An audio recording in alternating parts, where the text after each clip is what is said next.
Mashallah. Bisi ológe. Bisi ológe.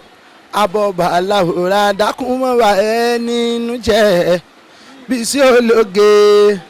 Alẹ́ mi mọ́lé iṣẹ́ kan tí wọ́n máa ń gbé ní síta. Èmi mọ́lé iṣẹ́ kan tí wọ́n máa ń gbé ńláńlá ṣe. Iléeṣẹ́ Bisi ológe so ti wo wọ́n ní Bisi ológe. Lọ YouTube Bisi ológe, on Instagram Bisi ológe, on Facebook Bisi ológe, on all platforms Bisi ológe. Àwọn nílé iṣẹ́ tí ń gbé ní síta ayẹyẹ tó bá tànà dùnlẹ̀ lẹ́tì máa rí Bisi ológe. Òde ìdùnnú táyé ti dòrè mọ́ lẹ́tì máa rí Bisi ológe. Aṣàdúrà fún Bisi ológe, ṣàlékún ọlá Bisi ológe, ṣàlékún ìbùkún Bisi ológe. Kí iléeṣẹ́ Bisi máa lọlẹ̀, iléeṣẹ́ Bisi ológe. Ẹ máa wo Bisi ológe show. They are the best and they are giving the best because they are trying their best. God bless everyone for viewing Bisi ológe and streaming it, then following their page. Assalamu alaikum warahmatullahi wabarakatuh.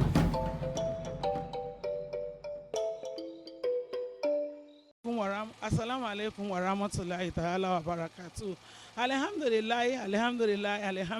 rabbil alamin. Mo dúpẹ́ lọ́wọ́ Ọlọ́run tó ń jọ́ lọ́hun.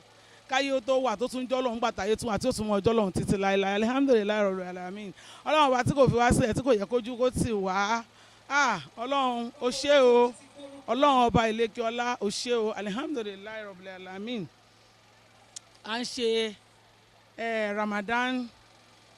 lecture fún ìyá àti bàbá wa Alhaji àti Alhaja Abdulganiu, Alhaji Ayinde Taiwo Bọ́lárìnwá àti Alhaja Adéjọkẹ́ Abdulganiu. Lọ́dọọdún la máa ń ṣe. Ọlọ́run ọba tí kò jẹ́ kó yẹ̀, Ọlọ́run tó ń fún wa ṣe, tí ò ń jẹ́ káríka ṣọ́ọ̀tì kankan, tó máa ń dúró tì wá, Ọlọ́run tó ń pèsè fún wa, tí ò jẹ́ kójú kó tì wá. Alhamdulillahi rabbil alamin. Ọpẹ́ mi ó tún wá bẹ̀rẹ̀ látòrí ìyá mi Alhaja Tawakalit Abiola Aweni Ọládọ̀sù, àtẹ̀mí àtàwọn àbúrò mi Alhaja Basirat Adékẹ́mi Jamiu, Alhaji Abdulhakeem Ọláìdé Abdulganiu àti Alhaja Fasilat Kíkẹ́lọ́mọ Odúmẹ́rù. Ọlọ́run ọba tó ṣọ́ wa láti ọjọ́ táwọn ẹni tí ń kó wa kiri, kò jẹ́ kẹ́nì kankan jábọ́ lẹ́yìn ẹ̀, kò jẹ́ ká kú, kò fi wá dààmú ẹ̀, kò fàwọn ẹni náà dààmú wa. Alhamdulillahi rabbil alamin. Ọpẹ́ mi pọ̀,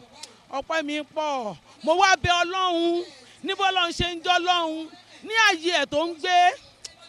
kó má jẹ́ kí Àwẹ̀ní kú, káwẹ̀ní má kú láíláí, torí iṣẹ́ tí Àwẹ̀ní fẹ́ ṣe pọ̀. Kọ́lọ́run túbọ̀ máa bá mi fún ṣe, Kọ́lọ́run túbọ̀ bá mi rọ̀jò òbùkún sórí iṣẹ́ ẹ̀. Ọkọ ẹ̀ kó má tẹ rìvásì, Ọlọ́run bá ti fi wọn ayé kó má fi wọn láwọn pa. Kọ́lọ́run bá mi túbọ̀ rọ̀jò òbùkún sórí iṣẹ́ Àwẹ̀ní. Iṣẹ́ táwẹ̀ní fẹ́ ṣe pọ̀, iṣẹ́ tó fẹ́ jẹ́ pọ̀. Kọ́lọ́run bá mi fún ṣe. Gbogbo àwa tájà burú ẹ̀, tájọ́ ọmọ ẹ̀,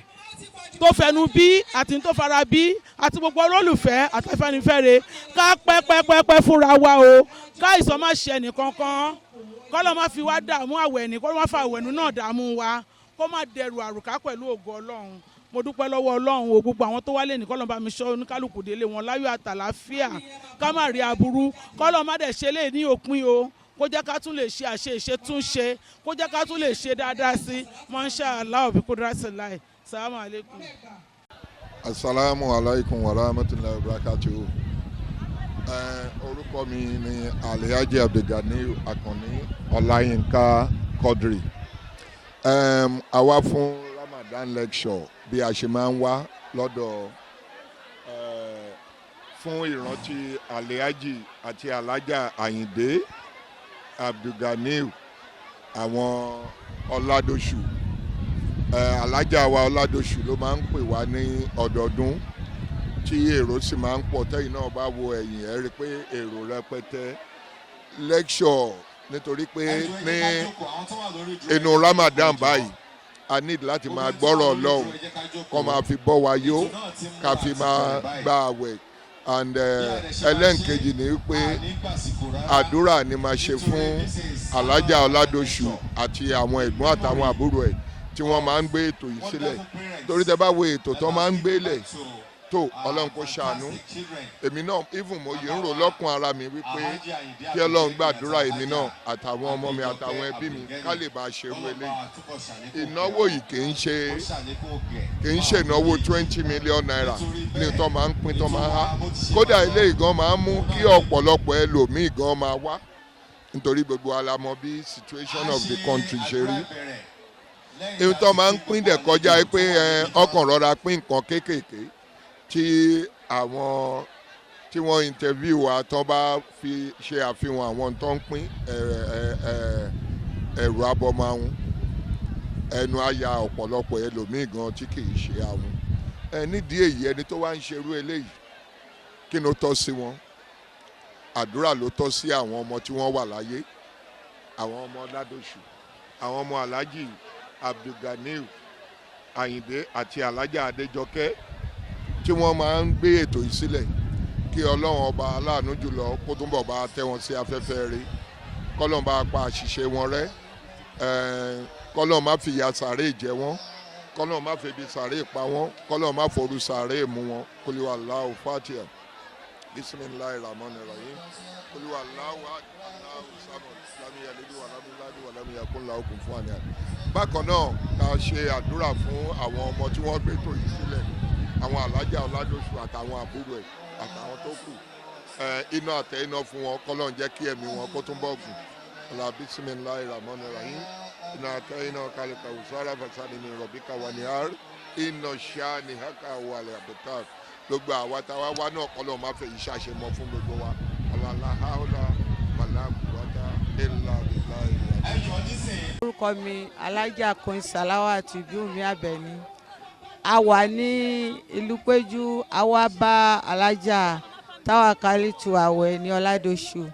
a wá bá wọn ṣe Ramadan lecture ní orúkọ àwọn òbí wọn ìyá wọn àti bàbá wọn Ọlọ́run kó kẹ́ gbogbo àwọn òkú Ọlọ́run kó wá máa bá gbọ́ wọn sókè kọ́lọ́run jẹ́ kán ṣe jù báyìí lọ Ọlọ́run bá fún wọn lẹ́mìí gúngùn ìyẹn la sọ pé ibi ọ̀rọ̀ yín dàdé kẹ́ máa dúpẹ́ ibi ọ̀rọ̀ yín kù sí kẹ́ máa bẹ̀bẹ̀ sátì àtúnbẹ̀ ṣe kò má máa jẹ́ ọpẹ́ láwùláwàlá kọ́tà ìlàbílà ìlàlílẹ̀. ó ti lọ títí kò ní bàjẹ́ tó títí ológe náà ni títí ológe ló lè ṣe akú ọdún akúyèdùn sàlámà lẹ́kún ẹ̀ńlẹ́mà akú ọdún sàlámà lẹ́kún wàràmọ̀tìlélàí wàbárakàtù akú ọdún èní o aṣọ ọpẹ o Ọládòṣù ló gbé wa débí o kò ní tán lọ́wọ́ ẹ o owó ọwọ́ ẹ ò ní tán Ọládòṣù ọlá ẹ ò ní parun ọ̀tá ò ní bá ẹ lọ́nà kan má fara gbẹgbá àìpọ̀ o tó ọlọ́wà falùbáríkà sí òun tó ṣe lọ́dún náà ló máa ṣe lọ́dún tó ń bọ̀ ẹ ò ní fi kùn sí ìránṣẹ́ sí lọ́dún tó ń bọ̀ ọláwàláwàlá kó tán lábílá yẹn sí mi gbogbo èrò tó wá bíi òkè lọ́wọ́ fún ní gbà náà máa fún yàn ni àní jẹ́ ẹni tó wà máa gbà lásán àwọn náà lọ́dún tó ń bọ̀ báyìí àwọn ọmọ gbogbo nǹkan táwọn náà gbé ṣe èyí tóun náà dẹ̀ ṣe Ọlọ́run ní ṣe láṣẹ mọ́ gbogbo wa abálé wa láyọ̀ abálé wa níre ojú òní tiwa ọlá yìí náà tẹ iná bisimilahi rahmani rahim iná tẹ iná kàlẹ́kà sára pásálẹ̀ lè rọ̀ bí kàwárí náà ṣáìní ẹ̀ka wọn lọ́tà sálámà lè. orúkọ mi ni Akínrọ́pọ̀ Akínwálé Hafiz alága gbogbo ọmọ Ìbàdàn láti Kútọ̀nù Bẹ̀nẹ̀ olómìnira a dúpẹ́ fọ́lọ́run a sì tún dúpẹ́ lọ́wọ́ Alájà wa Tawakalitu Ọládòṣù pé nǹkan tí wọ́n ń ṣe lénìí kò ní jẹ́ àṣemọ́ a dúpẹ́ àmọ́ lóore torí àkọ́kọ́ lélẹ́yìí táwa wá síbí ṣùgbọ́n nǹkan tá a rí ó yà wá lẹ́nu ó dẹ̀ dùn mọ́ wa nínú torí gbogbo ẹ̀dá tó bá ti gbérù nǹkan báyìí kalẹ̀ ó tọrọ ìkẹ́ àtìgẹ̀ fún bàbá àti ìyá ẹ̀ Ọlọ́run yóò bá wa gbọ́ bùkátà tiwọn náà gbogbo ibi tí bàtà ti ń ta wọ́n lẹ́sẹ̀ Ọlọ́run máa jẹ́ kí ìrọ̀rùn ìdùnnú kó wọbẹ̀ lágbára Ọlọ́run àwọn ọmọ tiwọn náà wọ́n wàá tọ́jú wọn pẹ́pẹ́pẹ́pẹ́pẹ́ gbogbo àwa tá a wá síbí lágbára Ọlọ́run láyọ̀ àtàláfíà láàfin délé àní fi ẹsẹ̀ kọ a tún wá kí gbogbo àwọn àlùfáà tí wọ́n wà ń bí gbogbo àdúrà tí wọ́n bá ń ṣe fún wa lẹ́nìí Ọlọ́run ó jẹ́ kó mọ́ wa Ọlọ́run ó jẹ́ kó tẹ̀lé wa délé a ti wá wọnú àwẹ̀ báyìí a bẹ̀rẹ̀ pẹ̀lú bísímìláì Ọlọ́run jẹ́ ká parí ẹ̀ pẹ̀lú alihamudulilayi adúpẹ́ àmọ́ lóore irú oríire báyìí Ọlọ́run ó jẹ́ kí ó tọ́ sí àwa náà káwa náà lè ṣerú ẹ̀ torí pé gbogbo ẹ̀dá tó bá ń ṣerú ilé àdúrà òun ló yẹ ká gbà fún wọn ká ṣàdúrà fún wọn kí àlékún oore kó tún wọnú iṣẹ́ wọn kó tún wọnú ilé wọn kọ́lọ̀ má jẹ́ kán rí pọ̀jù àtọrọ ẹ̀mí gígùn fàlàjà wa kọ́lọ̀ ń jẹ́ kẹ́mi wọ́n gùn fún wa ọlá láwọlá kò wọ́tá ìlà bẹ̀. orúkọ tèmi ni Alájà Àdùnní Adéwọlé so alihamdulilayi rọbìlì alami fún ìta wa ṣe lẹ́nu tíya wa Alájà Àwẹ̀ní Ọládọ̀ṣù tó máa ń ṣe lọ́dọọdún tọdún iná tún ṣe lẹ́nu nírántí àwọn òbí wọn ìyá àti bàbá wọn Ọlọ́run á foríjì wọn amúládà sáárà àmúbá wọn á gba ìbádà wọn lọ́la bìjáì rọ̀ṣúlù sallallahu alaihi wasallam wọn ò wá nífẹ̀ẹ́ lè ṣàṣe mọ́ o wọn ò ní fi dágbére dá fáyé torí kan tó ṣe léyìí gan kó tó dọjọ́ ẹni gbogbo ẹ̀dá tó bá ti rí náà máa ń ṣàánú Ọlọ́run á wọ láàánú tó máa ń ṣe á fi lọ́ra ẹ̀mí wọn lọ́la títóbi ànábì Muhammad sallallahu alaihi wasallam lọ́la mọ́kàmọ́dínà lọ́la bẹ́tìlátì lọ́la àwọn ẹni Ọlọ́run mo wá fi dúdú pa ẹ̀ mo fi kí Ọlọ́run wípé alihamdulilayi rọ̀bìlì alamin mo wá fi ọlá ànábì tọrọ sallallahu alaihi wasallam gbogbo orí kọ̀ọ̀kan tó wà níbí lẹ́ni àní sọnù àní sọmọnù àwa ní fàìsàn lògbà gbogbo ìṣẹ̀dá tó ti wá síwọ́jẹ́ kọ́lọ́n kó fọ̀rùn kẹ́ wọn kó táwọn sáfẹ́fẹ́ re kọ́lọ́n mú ládàá àdúrà yìí kó bá mú báwọn òbí wọn ìyá àti bàbá wọn èmi náà ìyá àti bàbá mi náà kọ́lọ́n fún kó bá mú ládàá bá wọn kó wá bá mi ṣàforíjì fún wọn òjò kẹ́ òjò gẹ̀ kó rọ̀ sí tábàrí wọn o kó wá pàṣìṣe wọn rẹ́ lọ́la bísímìláì ramọ́nì rọ̀hìn kúlúwà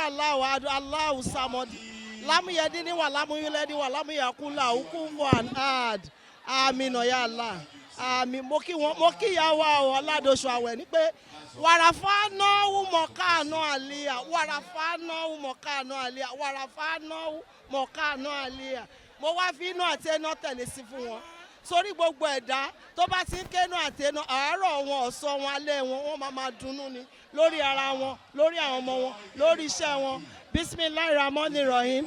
iná àti iná kàlíkà ọ̀sára wọ̀sọ́lì rọ̀bíkà wálíà iná ṣàlẹ̀ àkàwálẹ̀ aptap àmín ya Allah Allahumma àmì ya Allah àmì kún fàyà kún àmì subhana rọ̀bíkà rọ̀bìlì sáàtì àmọ́yá sí fún wàsálàmù wàsẹ̀lì wálé hamdulillahi rọ̀bìlì alámì àmín ya Allah. orúkọ tèmi ni olórí Bọ́láńlé Mátọ̀mí. nǹkan tí à ń ṣe ń bí ilé ní òun ni annual Ramadan lecture a máa ń ṣe ní orúkọ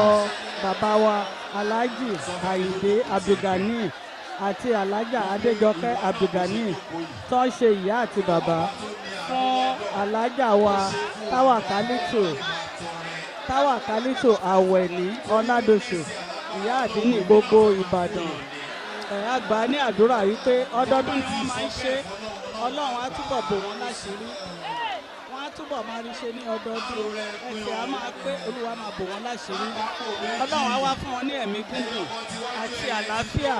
tí wọ́n máa fi ṣe ní ọdọọdún náà tọdún yìí yàtọ̀ ó kà bàtà ó peléke Ọlọ́run á bò wọ́n láṣìírí ojú òní tì wọ́n gbogbo àwọn tó wá pátápátá láti Ìbàdàn látọ̀yọ́ láti London láti Amẹ́ríkà Ọlọ́run á bá wa gbé wọn Ọlọ́run á bá wa mú wọn délé ní ayọ̀ àti àlàáfíà mam salam ọdún ayọ̀ la máa ṣe o.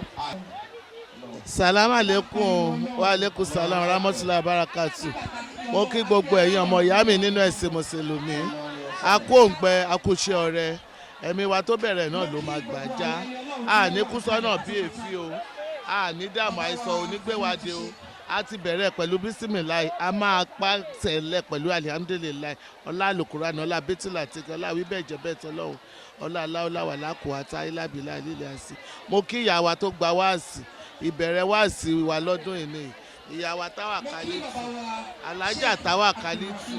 ọládọ̀ṣù ọwọ́ yín á máa ròkè o kò ní takú síbẹ̀ o ẹ ti ń ṣe ẹ̀ ní ṣe mọ́ ọlọ́run ní jẹ́ kó jẹ́ bẹ́ẹ̀ fún yín o ọwọ́ yín á máa ròkè sí ọlọ́run á wá taari